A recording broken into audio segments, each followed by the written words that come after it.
के मुकदमे और सभी अपीलीय कार्यवाही भी डिजिटली संभव होगी। माननीय अध्यक्ष जी, ये करने से पहले इसमें कोई न्याय के बारे में कोई गोता ही न हो जाए, इसलिए हमने नेशनल फॉरेंसिक साइंस यूनिवर्सिटी और देश भर के सारे विद्वानों को, इस विषय के विद्वानों के साथ बैठकर इसकी चर्चा कर टेक्नोलॉजी के एक्सपर्ट के साथ बैठकर उसको बनाया गया है। सर्च और जब्ती के वक्त मान्यवर हमने कई सारे ऐसे प्रावधान किए हैं जिससे निर्दोष नागरिक को फंसाया न जा सके। सर्च और जब्ती के वक्त ढेर सारी ऐसी फरियादें मेरे यहाँ रख दिया गया, मेरे यहाँ था नहीं, पुलिस लेकर आई, रख दिया।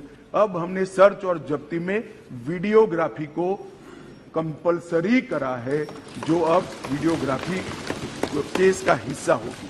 पुलिस द्वारा ऐसी रिकॉर्डिंग के बिना कोई भी चालान, चार्जशीट रखा जाएगा वो वैध नहीं होगा। हमारा दोष सिद्धि का प्रमाण बहुत कम है। आजादी के 75 साल के बाद भी हम दोष सिद्ध नहीं कर पाते हैं मान्यवर। इसीलिए फॉरेंसिक साइंस को हमने बहुत बढ़ावा देने का काम किया है। देश के प्रधानमंत्री जी ने एक ऐतिहासिक निर्णय लिया है नेशनल फॉरेंसिक साइंस यूनिवर्सिटी बनाने का।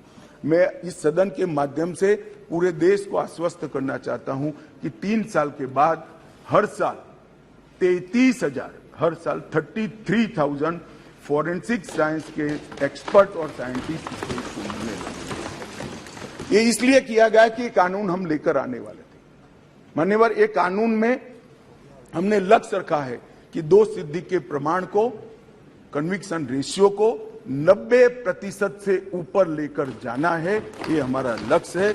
इसलिए हमने एक महत्वपूर्ण प्रावधान किया है कि 7 वर्ष या उससे ऊपर की सजा जिस धाराओं में है वो सभी क्राइम सीन पर फॉरेंसिक टीम की विजिट को हम कंपलसरी कर रहे हैं। और मान्यवर, इसके माध्यम से एक वैज्ञानिक साक्ष्य, एक साइंटिफिक एविडेंस पुलिस के पास होगा, जिसमें कोर्ट में दोषियों को बरी होने की संभावना बहुत कम हो जाएगी। माननीय, ये दोनों चीजें हैं। इसमें एक ऐसा सवाल कुछ एक्सपर्ट्स ने बताया था कि ये इसके लिए शायद देश अभी तैयार नहीं है। एक कानून में हमने ये भी प्रोविजन रखा है कि इलेक्ट्रॉनिक तरीके से केस चलाने के लिए कोर्ट, जिला, राज्य, ये सभी प्रकार के नोटिफिकेशन निकलने के बाद ही वो अप्लाई होगा। मानो एक कोर्ट किसी राज्य ने तैयार कर दी तो वो कोर्ट नोटिफाइड कर सकते हैं। एक जिला जब हो जाएगा तो वो जिला नोटिफाइड कर सकते हैं। एक क्षेत्र हो जाएगा तो वो क्षेत्र। अंततोगत्वा 27 के पहले पूरे देश की सभी कोर्टों को हम कंप्यूटराइज करके रखेंगे। इसी प्रकार से मोबाइल फोरेंसिक वाहन का भी हमने एडवांस में अनुभव कर लिया है मान्यवर। आज मैं आपको बता सकता हूं कि दिल्ली के अंदर 7 साल से ऊपर की किसी भी गुना होता है, सजा का जिसमें प्रावधान हो, ऐसा कोई भी गुना होता है तो एफएसएल की टीम इसको विजिट करती है। ये सफल प्रयोग हमने दिल्ली के अंदर कर दिया है। बेंगलुरु में अब सरकार बदल गई, भगवान जाने क्या होगा, मगर हमारी सरकार थी तब बेंगलुरु में भी इस प्रयोग की शुरुआत की थी। इसके लिए हमने मोबाइल एफएसएल के कंसेप्ट को लॉन्च किया है और सफल कंसेप्ट है मान्यवर।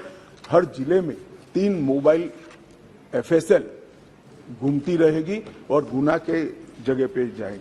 नागरिकों की सुविधा सुनिश्चित करने के लिए 0 एफआईआर को पहली बार आजादी के 75 साल के बाद हम स्थान, गुना कहीं पर भी हुआ